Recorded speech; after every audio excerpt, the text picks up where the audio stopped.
Um, for tonight's video, I would like to start off with, I, I don't have any wireless or internet, all I have is my cell phone, but I would like to start off with, I was going to find something on this phone, which is my iPhone, which isn't connected anymore. I got this, phone service that has this emergency button. Like I said, I'm being stalked and harassed, and so they intercepted. So it's like I'm paying for something that doesn't exist. You notice I have this covering the camera, so I can at least try to have some,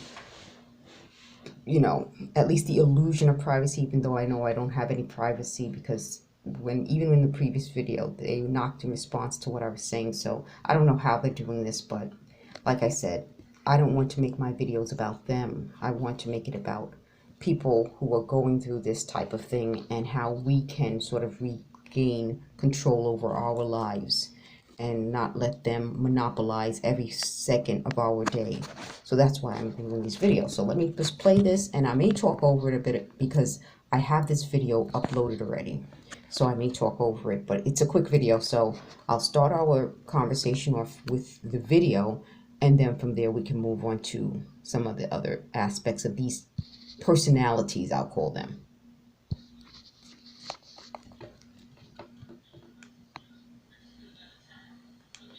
Forgive the TV in the background.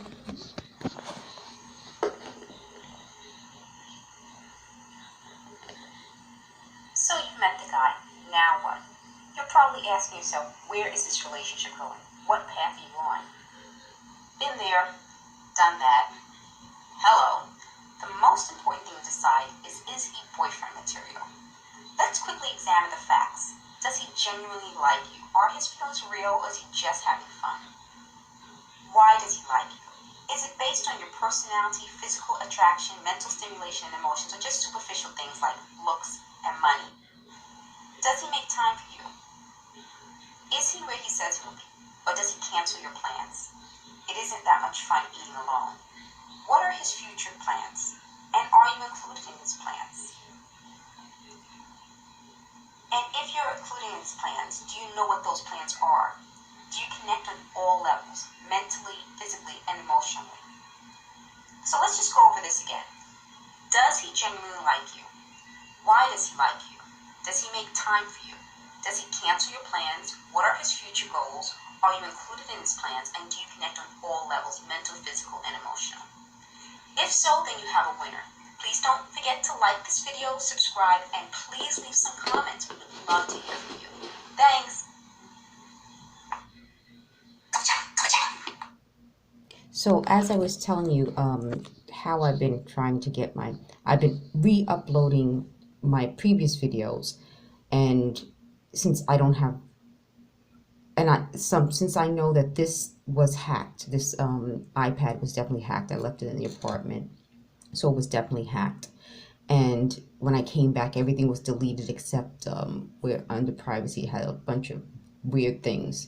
So even though I don't have any Wi-Fi, I wouldn't be able to use it until I can completely wipe everything out, and I can't connect it to any Wi-Fi because even though my apartment's illegally wired with Wi-Fi, I can't use it. So it's just a big complicated thing. Same with the iPhone. The iPhone I can't use. I know that was hacked also. So all of these things make everything else much more complicated. So please, bear with me, and I'm trying, like I said, piece everything together and get things making slow progress. One of the things that this is designed to do is make me feel embarrassed or ashamed. That's the opposite of what I feel, which is why I'm sharing this with you. This is my point with these personality types, is that when you are around any person who wants you to have an overwhelming sense of shame, embarrassment, self-consciousness, make you feel like you have to walk on eggshells, that's a problem. That person's a problematic person. And that will manifest itself somewhere down the line, because what you become is sort of an extension of that person's ego. What you become is everything that person wants you to be. to represent that person. And the person usually starts off with it being sort of flattering. Well, I'm so proud of you. You're so this, you're so that. Fill in the flattery. But what the person is really doing is making you an extension of his or her self. If you look bad, that person looks bad. If you embarrass yourself, that person is embarrassed. If you make a mistake, that person's ego is shattered. And that's part of the problem with these types of personalities. Most of us, if we are in a loving relationship with anyone, it doesn't have to just be a romantic relationship. It could be just, you know, a coworker. You don't want that person to feel uncomfortable. You do your best to make that person feel welcome and and and included in your plans. If you don't get along with that person, you don't have to bash that person, badmouth that person, or make that person feel uncomfortable, because that really is a reflection of who you are. You don't have to be around that person, which comes to my point about this situation. One of the things that I had a discussion, I told you I have these discussions with my mom, and she really is my best friend, and that's why our relationship is so relaxed and fun, that even when we were out before, and you saw some of the pictures I showed you guys, we would just attract people. People would just come up to us and start talking to us. We would be in the store and people would ask our opinions and try to figure out what fashion choices they should make, and they would ask us, because that's how it used to be. And these people are judgmental people. These harassers are judgmental people who will micromanage and pick apart every little thing I do, but I know they do it to other people also, which means that from now on, because of this, these people can never be back in my life. They can never send anyone into my life. I can never work for them. So that kind of stops this whole idea of this human trafficking of me.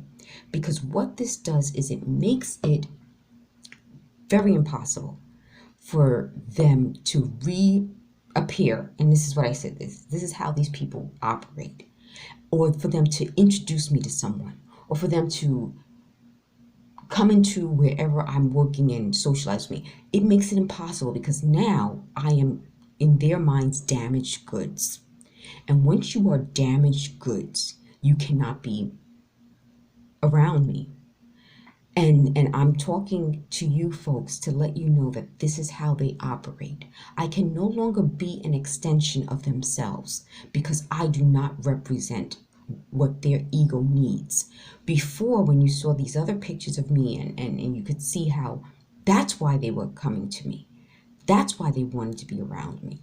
But now that they have done this smear campaign and tried to assassinate my character, although I have proof that they're liars, although I have proof that this is not what they wanted it to be, the smear campaign in and of itself makes me damaged goods.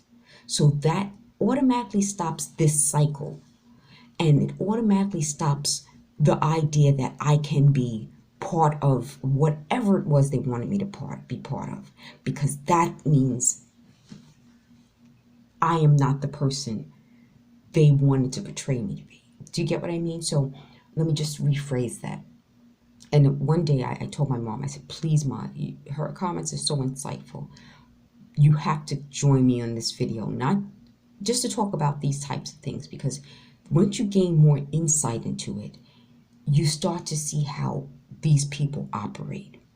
So what happens is, if you are an extension of their ego, and then they assassinate your character, that means that you have hit them somewhere. You struck a nerve, and they are so angry that they're willing to, in a sense, damage part of their ego just to spite you. It's their way of saying that you're not going to get away with hurting me. I used to say they shoot themselves in the foot, but that's part of the problem. In order to attack me, They now have to call me all sorts of things. I won't even get into some of the things they call me, but just some of the stupid childish things like, you're smelly, you're this. Why would you be around someone who's smelly? Why would you be around someone who you think is crazy? Why would you contact that person? Why would you stalk that person? That's the opposite of what you would do. But that goes to show you how at the point when they feel they're losing control, and I did a previous video, they seek control, they ignore body language. The point where they know they can no longer control you or control the narrative, that's when they decide that if they can't just control you, they'll destroy you.